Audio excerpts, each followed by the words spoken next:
La compétition officielle démarre avec le film Jeune et jolie réalisé par François Ozon. Un pari très risqué pour un sujet brûlant. Ce film parle de l'éveil sexuel d'une fille bourgeoise de 17 ans. Et pour interpréter ce rôle, son instinct l'a guidé vers Marine Vacht. Encensée par les journalistes, Marine peut croire en sa bonne étoile et François en son flair. Elle fait partie des favorites et risque bien de remporter le prix de la meilleure interprétation féminine. Mais il faudra attendre le 26 mai pour connaître le verdict. Je garde un souvenir plutôt douloureux et difficile de ma propre adolescence.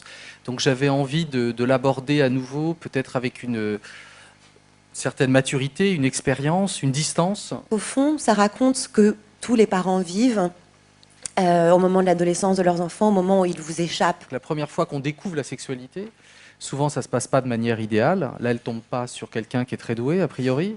C'est un Allemand, bon, c'est un hasard.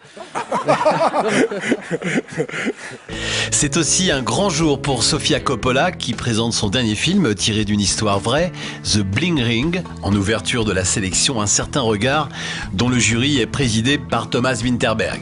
On y retrouve Emma Watson entourée d'autres très jeunes talents. The whole thing was so fascinating and so contemporary. The story couldn't have happened 10 years ago, and so I thought it was an interesting story for a movie and said so much about our culture today. It wasn't so much almost about the stealing. It wasn't so much about the heist aspect. It was actually more about the fact that they wanted to pretend for 2 hours that they were Paris Hilton, or that they were living that kind of lifestyle for real. Ce soir, une pléiade de stars est au rendez-vous sur les marches du Palais, mais surtout nous y retrouverons l'équipe du film The Bling Ring, ainsi que le jury de la sélection Un certain regard, composé de Zhang Ziyi, Ludivine Sagnier, Hilda Santiago et Enrique González Macho.